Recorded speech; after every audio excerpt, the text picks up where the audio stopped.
The head of the Drudge Report today, I swear I read this thing today and I said, this cannot be happening, but it is.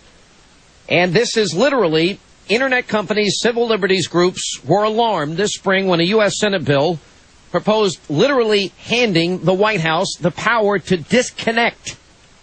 I'm reading from Declan McCullough. Folks, I didn't say it right. I apologize to who this person is. Anyway, it's a good point. Anyway, so this spring, when the Senate proposed the White House, pay close attention. You know, for all of you that have been saying, well, you're overplaying this czar thing, Hannity. You know, you guys keep going over the deep end. You just expect the worst. You're not giving the anointed one a fair chance. Now, we've given him a fair chance, and look what he's done. He's spent us into oblivion. He tried to ram health care down our throats. He spent more time picking out a dog for his kids than he did, examining the health care bill. And, but in the world of Obama mania, you can't have any criticism for the anointed one. Anyway, so this was literally would provide the White House power to disconnect private sector computers from the Internet. Well, there is a revised version of that bill that Senator Jay Rockefeller, West Virginia Democrat. I'm going to be in West Virginia on Labor Day at a big, huge event. And I'll tell you about it in the days to come. But they spent months drafting this bill behind closed doors. CNET News obtained a copy. A 55-page draft, which still appears to permit the President of the United States of America to seize temporary control of private sector networks during a so-called cybersecurity emergency. Now, Hannity, it's the middle of an emergency. You wouldn't, deny the President the power to do what's necessary to preserve power. Come on, they wouldn't use it for nefarious or evil purposes of some kind. That's your problem, Hannity. You don't trust your government enough. Do you trust your government enough? Do you not think that this could be an abuse of power? Do we not have a Constitution, ladies and gentlemen? Does the Constitution not have First Amendment rights? Do those First Amendment rights, does the government have the right to infringe upon them? Now, the new version of this bill is going to allow the president to declare a cybersecurity emergency relating to non-governmental computer networks. Now, pay close attention, non-governmental. Well, let me see. I guess that means the Drudge Report, WorldNet Daily, and maybe Hannity.com. Networks, and do what's necessary to respond to the threat. Other sections of the proposal include a federal certification for cybersecurity professionals and a requirement that a certain computer system and systems and networks in the private sector be managed by people who have been awarded that license.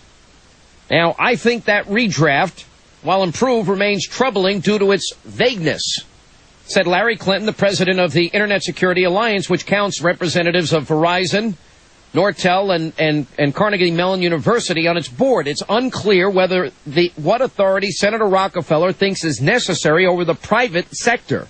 Unless that is clarified, we cannot properly analyze, let alone support the bill. Representatives of other large Internet and telecommunications companies expressed concerns about the bill in teleconference with Rockefeller aides this week, but were not immediately available for comment here. Spokesman for Rockefeller declined to comment on the record, et cetera, et cetera. I mean, when you understand, the original bill claimed it was vital to protect national cybersecurity. We've got to protect critical infrastructure, et cetera, et cetera. By the way, folks, it's always in the name of security. The government's out there to protect you. And the Rockefeller proposal plays out a broader concern in D.C. about the government's role in all of this. In May, the president acknowledged that the government is not as prepared as it should be to respond to disruption, and announced that the new cybersecurity coordinator position, another czar position, is going to be created inside the White House staff. 3 months later, that post, like many others, remains empty. So this revised legislation seeks to reshuffle the way the government addresses the topic. Now, folks, I want to paint a picture for you of, the kind of America Barack Obama and his government-loving congressional allies would create if they continue to run Washington in the years ahead. Now, just think about this. Stand back and look at the broader picture here. They'd use the government-run health care system, as we pointed out, to access and distribute your income tax information. Now, that's all part of it. We read this on the air yesterday. they would use the government-run health care to create a new database about all your private health care issues. Well, everybody but me, I got away for 8 years. I didn't want anybody finding out about those things.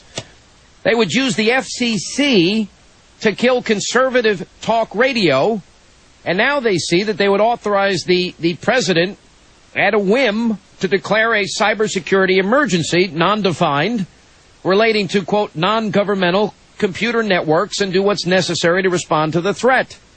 Now, again, this was, broken by Declan McCullough at CNET News. It also reports that other sections of the proposal include a federal certification program for cybersecurity professionals. Now, follow me with this, and a requirement that certain computer systems and networks in the private sector ultimately be managed by people who have been awarded that, quote, license. Jeez. Now, remember the left, they used to talk about George Bush's violation of our civil liberties. We're all worked up about the violation. We interrogated those terrorists. We were too rough with them. We threatened them. We scared them. We threatened to drown them. Meanwhile, we got more information to create more safety and security than we ever dreamed of, but putting all that aside here. Now we hear next to nothing about Obama and Rockefeller and Pelosi and Reid and the rest of them and their designs to limit a basic constitutional liberty, a basic constitutional right, which is, the First Amendment. I know it's just simple 101 basic stuff here, folks. Now, you can use whatever, description you want, but it sounds to me like it's, an open opportunity to suspend the Constitution of the United States.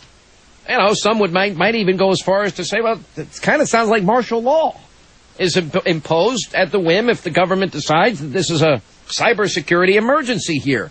Now, folks, if you remember, how many people were outraged, how many people were angry, how many people were upset, how many people, spoke out about, well, at least conservatives did, about shutting down of the Internet.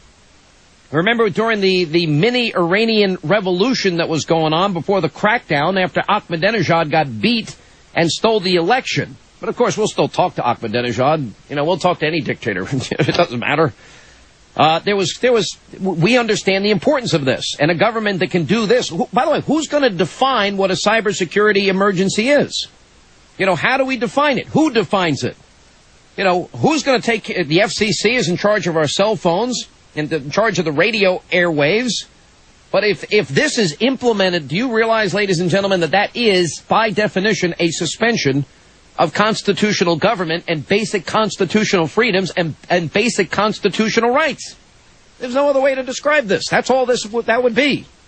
It would be basically at a whim, the government. And so for those of you that love the government, suffer from government derangement syndrome, maybe you think, well, Hannity, you're not thinking this through. There might be a moment, an opportunity where we need to do this. Not without the approval of the American people, ladies and gentlemen. I'm telling you, these unaccountable, unelected czars, they don't go through the normal nominating process.